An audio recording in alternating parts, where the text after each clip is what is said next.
Greetings and welcome back to MTG's 13 Nights of Magic, a series dedicated to bringing you the terrible tales and spooky stories of our favorite card game in celebration of Halloween.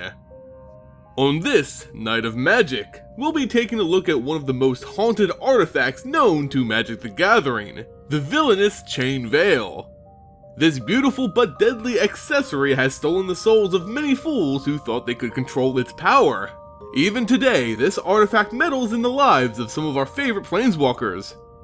But what exactly is this cursed helm? Well, the origin of this artifact just may be more disturbing than the power it wields. The Chain Veil's construction is still a complete mystery, with some believing that the artifact must be thousands of years old. The craftsmen who created the intricately woven links of the Chain Veil must have been particularly skilled, seeing how the helm is described as feeling like woven silk when worn. Work which many wouldn't believe came from a race as brutish as the ogres. Yes, the Chain Veil was in fact created by a race of ogres known as the Anoch, native to the plane of Chandalar.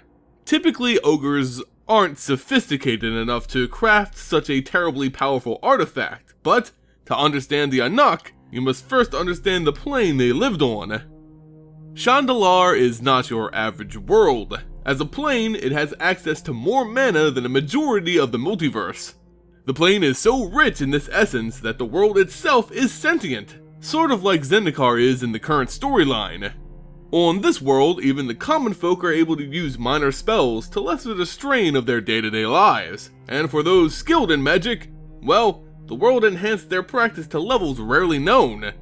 The mana of this world also increased the overall intelligence of the life native to it, including its ogre residents. The ogres of Chandalar, the Anoch, are an ancient race who trace their origins to the formation of the plane itself, so, as a species, they've been soaking up this mana for a very long time. As you can imagine, all this mana caused the Anoch to be some of the most magically inclined creatures on Chandalar. And what do they do with all these smarts and magical abilities? Well, they do what everyone else would do. Create artifacts of terrible power all day. Of course, because that's first on everyone's to-do list. It's not known what the Anoch used these artifacts for exactly. Some believe they used them in important rituals, while others suggest they sold them to those seeking great power, at a high cost of course. Regardless of their purpose, one thing is clear, these artifacts were not to be taken lightly. The Anoch eventually found this out for themselves when one of their own artifacts backfired, ending their entire civilization. It's not clear which artifact caused the massive extinction of their race in only a single night, but we do know that one is at least linked to their destruction, the Chain Veil. It was one of the last remaining artifacts to be found among the corpses of the ogres, completely intact as if it was spared from the force which ended so many lives. The bodies of the ogres were placed deep into a tomb which had become known as the Anoch catacombs, among which was placed the cursed Chain Veil, the last artifact of the Anoch. Since the collapse of their dynasty, many would-be adventurers and those seeking great power have scaled into the Anoch catacombs in search of the Chain Veil, many never coming back. From the death of the ogres to those lost in the search of it, the Chain Veil has gained a reputation for being evil and cursed, and rightfully so. The curse of the Chain Veil is in fact the curse of the Anoch, for when the Great Massacre took place, their souls became trapped within this artifact. It's unknown what these souls want, but through their whispers we can ascertain that they are seeking a worthy vessel through which their long-dead race can be reborn. Many have come to possess the Chain Veil over its existence, but for most, they never own it for more than a few moments. The Chain Veil judges the wearer through a test of sorts, filling the individual with enough black mana to kill anyone who isn't worthy of wielding its power. Yet some were able to withstand its initial surge of power, and, to those few, the Chain Veil bestowed to them its strength. The first case of someone able to successfully wear the Chain Veil without immediately dying was when the planeswalking conqueror Ob Nixilis thought the artifact out to increase his power. Since he is a planeswalker, he was able to channel the initial surge of mana into his body, though he wasn't able to hold it for long.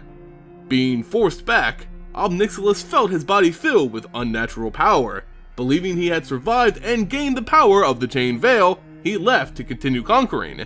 Unbeknownst to his knowledge, the Chain Veil had in fact cursed him.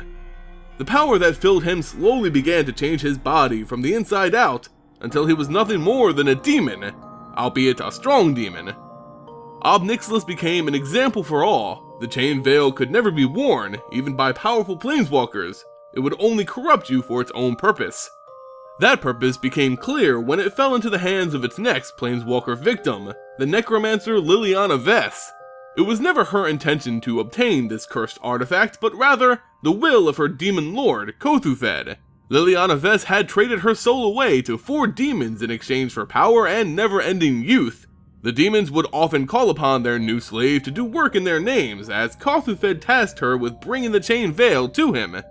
It's not known what Kothufed wanted from this artifact, but of course, Liliana did what she was told. While searching for the tomb, she ran afoul with another planeswalker, the Beast Mage, Garruk Wildspeaker. Their plane-wide conflict ended in the Anoch catacombs when Liliana used the power of the Chain Veil to fend off an enraged Garruk. Liliana defeated Garruk and the true power of the Chain Veil coursed through her veins. She was able to manage its terrible strength and wield it, something no one else prior to her was able to do. She also seemed to be unaffected by the demon transformation curse of the Veil, seemingly transferring this aspect of the Veil into Garruk with her attack. With the Veil in hand, Liliana rebelled against her demon lords, using its power to kill both Kothufed and another lord, Griselbrand. While the Chain Veil still whispers to Liliana, slowly gaining control over her actions, she's managed to put the artifact to some great use. Garruk was similar to Ob Nixilis, and was almost completely transformed into a demon by the artifact. The Chain Veil's purpose became clear. It was infecting hosts strong enough to carry out its will. It will eventually change anyone who wears it into a demon, beckoning them back to its home world of Chandalar. There, the transformation will become complete and usher in the total destruction of the plane itself, the final vessel of the Anoch. It's still unclear to what extent this curse holds on the Veil's current owner, Liliana Vess. We've seen in recent history that Liliana can feel something terrible happening to her as a result of the Veil's power. Even the ominous figure known as the Raven Man has hinted at this coming disaster for Liliana. In the past, Garruk and Ob Nixilis were both saved from the Veil's curse, having Zendikar Hedrons inserted under their skin to halt their full transformations. It's not known if something like this could help Liliana now or not. Some believe that she's used the Veil too many times to be saved.